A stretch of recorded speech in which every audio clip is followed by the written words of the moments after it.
Why in general are traditional therapies worse than worthless for the treatment of parental alienation? The goal and objectives of this video is to raise consciousness, to help prevent common treatment errors by most clinical psychologists, and to learn what not to do, and to provide 25 counterintuitive pitfalls where traditional therapies hurt victims of parental alienation. Timothy Baker wrote in Psychological Science in the Public Interest that clinical psychology should move toward a scientifically principled approach to mental and behavioral health care. He remarked, clinical psychologists' failure to achieve a more significant impact on clinical and public health may be traced to their deep ambivalence about the role of science and their lack of scientific training. Sharon Begley reported on Tim Baker's study and wrote an article for Newsweek entitled, "Ignoring the Evidence, Why Do Psychologists Reject Science?" Quote, when confronted with evidence that treatments they offer aren't supported by science, clinicians argue that they know better than some study about what works. Baker's team suggests a new accreditation system to stigmatize ascientific training programs and practitioners. That might produce a new generation of therapists who apply science, but it won't do a thing about those now in practice. End quote. Walter Mischel wrote in Newsweek, quote, the disconnect between what clinicians do and what science has discovered is an unconscionable embarrassment, end quote. Too many therapists don't operate in science, but operate through an ideology masquerading as science.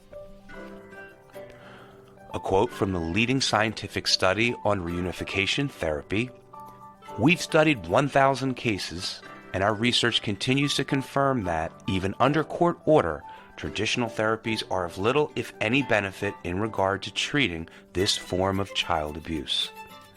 A quote from leading expert Dr. Stephen Miller, therapists who insist on a trial of conventional therapy, for example, to see for myself, are exceedingly unlikely to succeed. Such an approach is worse than worthless because while the therapist provides futile treatment, the child already injured is deprived of effective intervention, including protection. Some additional references. Dr. Richard Warshak criticized therapists who embrace the fallacy that severely alienated children are best treated with traditional therapy techniques while living primarily with their favored parent.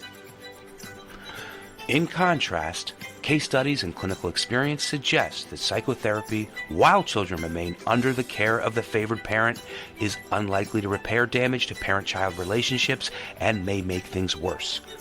The poor track record of traditional psychotherapy with alienated children who live predominantly with their favored parent should inform evaluators' recommendations of interventions. Therapists should not prolong therapy with alienated children in circumstances where the therapy has little chance of success. Kathleen Ray wrote, in separation and divorce cases where a child is severely alienated from a once-loved parent, traditional therapeutic approaches grossly fail. Entirely different therapeutic skills are needed. All in all, the reality is that typical or conventional office therapy is virtually never successful in severe cases and often makes things catastrophically worse. Barbara Jo Fiedler and Nicholas Bala wrote, more severe alienation cases are unlikely to be responsive to therapeutic interventions in the absence of either a temporary interruption of contact between the child and the alienating parent or more permanent custody reversal. 25 critical points about parental alienation that non-specialists probably don't know. These are things that a large majority of therapists believe to be true and that might be true in general, but are not true for parental alienation in particular. For parental alienation in general, traditional therapy is contraindicated, and that means forbidden. Therapists get caught in these pitfalls from taking simple, lazy therapy shortcuts for complicated problems of parental alienation, and these patterns must be broken to stop severe harm to alienated children. For example, consider the sad case of the ungiven guitar lessons. An alienated father has two daughters, ages 12 and 15, and the children express interest in music and guitar. Father buys each child 2 guitars, one for each home, and also provides them with 2 music books. In reunification therapy, father presents the gifts, explains the books, and attempts to teach the children a simple chord. Within 2 minutes, the therapist interrupts, instructing the father to focus on the children. Just give them the guitars and let them play with them, and that's what they want to do. The children want to take all 4 guitars to their mother's house. The therapist pressures the father to permit that. The children never again have another guitar lesson. Within months, the reunification therapy fails. The children refuse to attend sessions and aggressively attack the therapist. Let's look at what went wrong. The therapist made several serious errors. She further empowered the already over-empowered children, further disempowered the already disempowered parent. She should have done the exact opposite. More precisely, she should have disempowered the over-empowered children, re-empowered the disempowered father, commended the father for coming up with the idea of a shared activity in which he could assume a parental role, put the father in charge of that activity, and put the father in charge of the children in general. For most therapists, that would be highly counterintuitive. Point number 1. In general, reunification therapists should not have a therapist-client relationship with the alienating parent. Principle number 2. In general, reunification therapists should try not to forge a therapeutic alliance with the alienating parent. Principle number 3. It's never appropriate for a therapist to treat any condition without first evaluating the client or clients. It's never appropriate to provide generic treatment for a relationship problem without an evaluation. It's never appropriate for a therapist to fail to evaluate a child or family because he or she was not appointed to do a comprehensive evaluation. No therapist should ever fall for this common ploy. Point number 4. Cases of parental alienation or even suspected parental alienation are inherently forensic. They require the therapist to have much special expertise, and some of that is forensic expertise. For example, the therapist shouldn't accept statements at face value. The therapist may need to obtain collateral source information, and the therapist needs to keep adequate records. An incorrect diagnosis will almost always lead to incorrect treatment. That's because the treatment of alienation is entirely different from the treatment for estrangement. They're almost polar opposites. Point number 5. One of the worst mistakes a reunification therapist can make is to over-empathize with the alienating parent. Alienating parents typically have a personality disorder, such as borderline, narcissistic, sociopathic, or something else. Such individuals tend to be charming, master manipulators, and accomplished liars.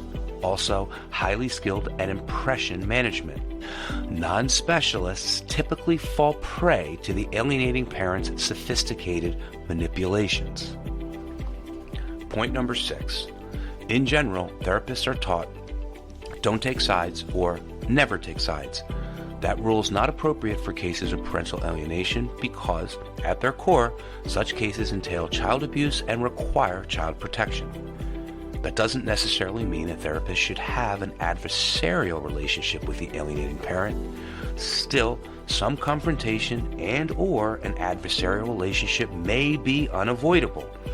Please note, if alienating parents see or hear anything that they don't like, for example, that the therapist recognizes the alienation, the parent undermines the therapy and attempts to get rid of the therapist, often cleverly. One could make judgments without being judgmental. Point 7.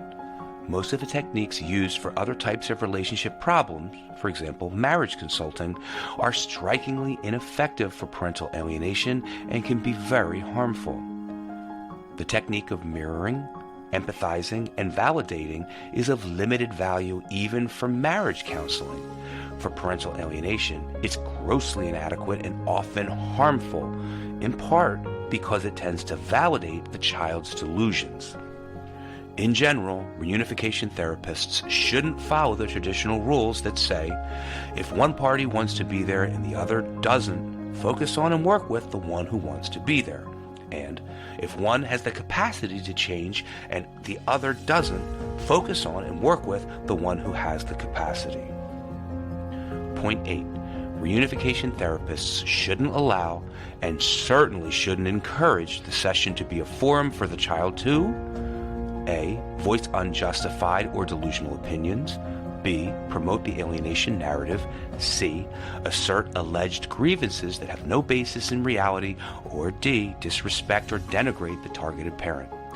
In other words, therapy sessions shouldn't be allowed to become complaint or bitch sessions, nor should they be allowed to validate the child's false beliefs, cognitive distortions, or delusional thinking.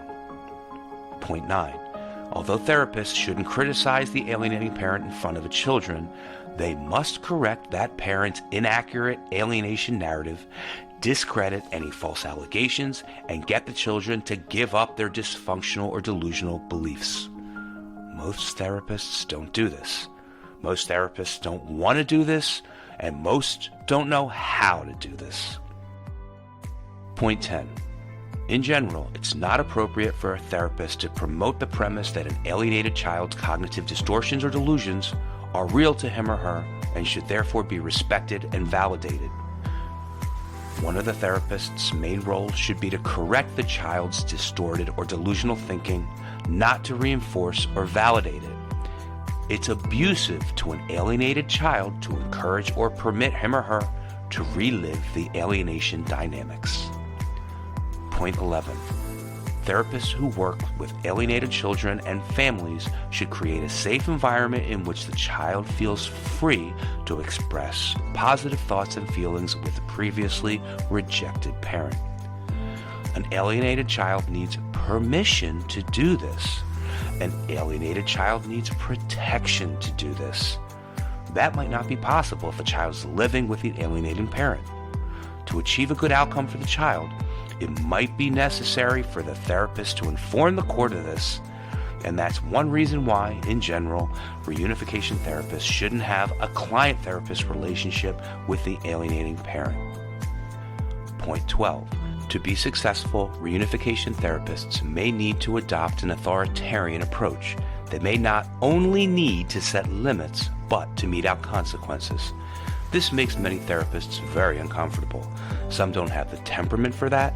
Some don't have the skills for that. Some don't understand the need for that.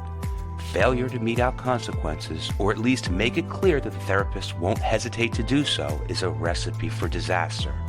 Among other things, it tends to further empower the child and invite attacks on the therapist.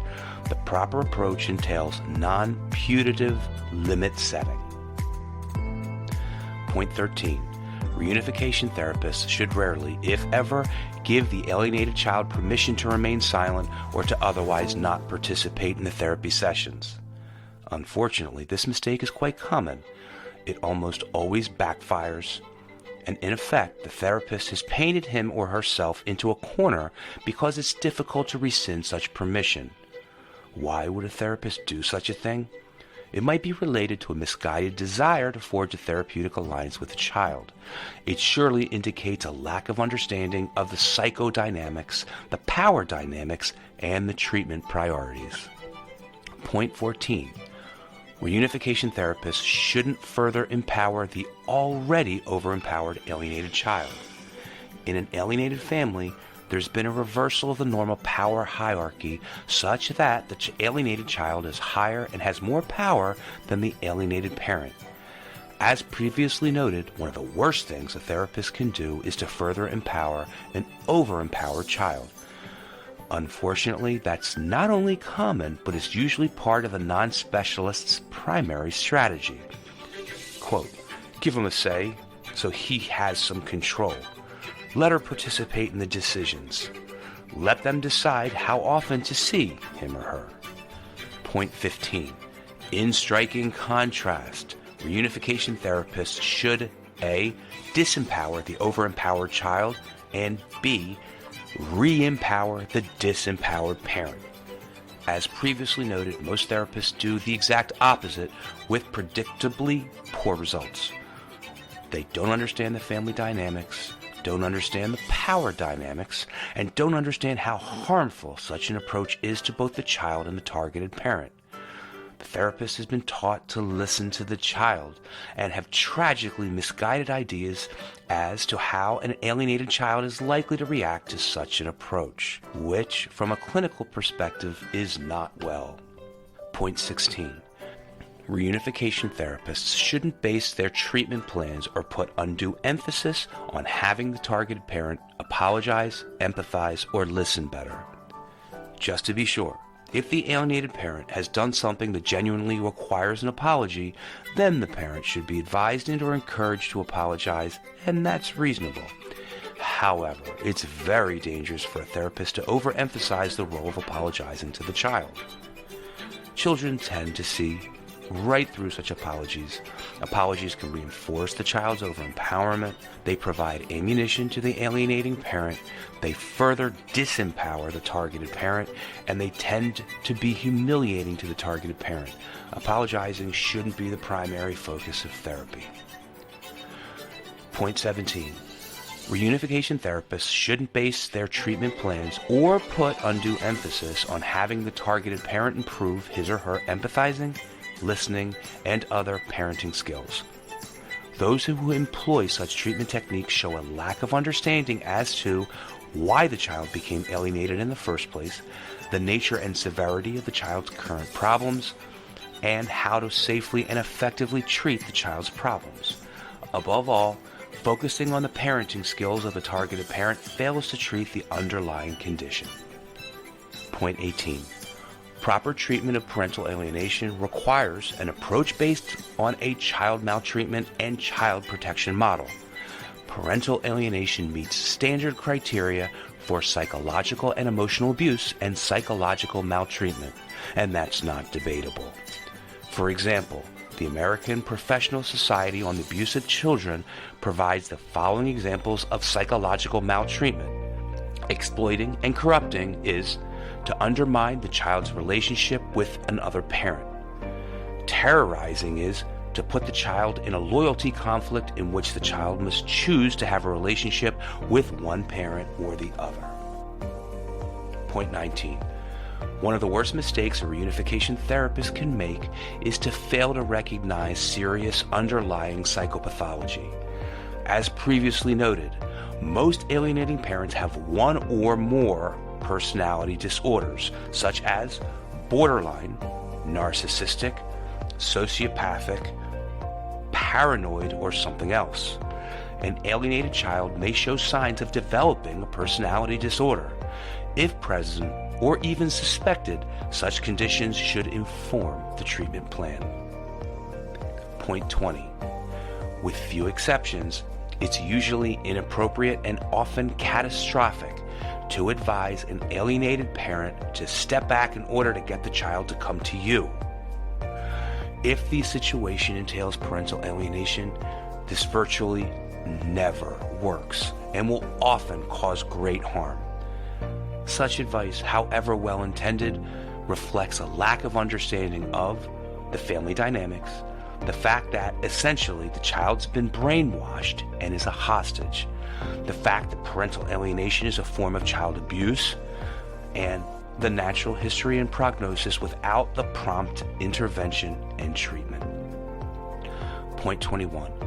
In treating parental alienation, it's rarely appropriate to advise that resumption of contact with the alienated parent be done gradually and slowly over time. It's generally not appropriate and usually harmful to advise that a child and alienated parent should just take baby steps in order to give the child time to adjust. This error usually reflects a misunderstanding of the clinical priorities and how proper interventions work. It also sends some terrible and damaging messages, such as, "Mom and Dad is stressful, if not dangerous." "The child can tolerate Mom and Dad only in small doses," or X amount of hours per week is perfectly reasonable, and so on. Point 22. Clinicians who provide reunification therapy shouldn't assume that by encouraging or arranging for an alienated child to have positive experiences with a rejected parent, that the child is likely to discard his or her negative beliefs. The hope is that, even with limited positive contact, the child will realize that the parent's not the problem or the deficient person the child believes him or her to be. But it doesn't work out that way. Rather, the child will probably reject the new evidence and cling firmly to his or her prior beliefs. The therapists who make this mistake tend to accept the alienating parent's narrative or don't really believe it's parental alienation. They fail to recognize the severity and gravity of the alienation and/or enmeshment, and they fail to appreciate the depth and extent of the child's cognitive distortions and/or delusional thinking. Point 23. One of the worst mistakes a therapist can make is to fail to honor or fail to support an order for protective separation. That is, a no-contact order when such an order is clinically indicated. In cases of severe alienation, therapy is virtually never successful without a strong, properly written court order. Optimistic predictions of success without such an order generally reflect either a lack of clinical understanding or a financial incentive to provide pseudo-scientific information to the court. The same is true for cases of moderate alienation unless there are strong judicial orders to serve as a deterrent to the alienating parent. As an aside, traditional therapy is generally ineffective for mild alienation as well. Point 24. Since traditional reunification therapy has virtually no chance of success, practitioners who provide such therapy are providing futile treatment. Therefore, it's rarely, if ever, appropriate for a therapist to blame the alienated parent for the failure of such therapy. Unfortunately, it's very common for therapists who don't specialize in this area to provide futile treatment even when contraindicated, and when the treatment inevitably fails, to blame the targeted parent. That's a violation of the laws of logic and probability. If, from the start, a given treatment has no chance of success, then an alleged lack of compliance by the client or patient can't be a proximate cause of the subsequent and inevitable treatment failure. Incidentally, it's a fundamental principle of clinical practice that it's unethical to provide futile treatment to patients or clients, especially if the treatment is expensive or associated with a significant risk of substantial harm. Point 25. Success in therapy should be defined as the restoration of a normal relationship between the child and the parent, not a subjective opinion by the therapist or anyone else that the child is allegedly making progress. Alleged progress should be based on objective criteria. It shouldn't be based on a therapist's vague, subjective impression that the child and the parent are allegedly making progress or doing better. In general, if a therapist hasn't met the treatment goals within a specified time, the duration of therapy shouldn't be extended based upon a bald claim that with more time, the therapy is likely to be successful. With proper intervention, a normal relationship is usually achieved in days or weeks, not months or years. Conclusion. The point of this video is to raise consciousness about parental alienation and reunification therapy. It's too complicated for just one video. Further study is required for therapists who perform parental alienation and reunification therapy, and judges, lawyers who deal with these situations should become specialists in parental alienation. Written by Dr. Stephen Miller and produced by the Law Center. Click the link in the description portion of this video to learn more about the Law Center and parental alienation.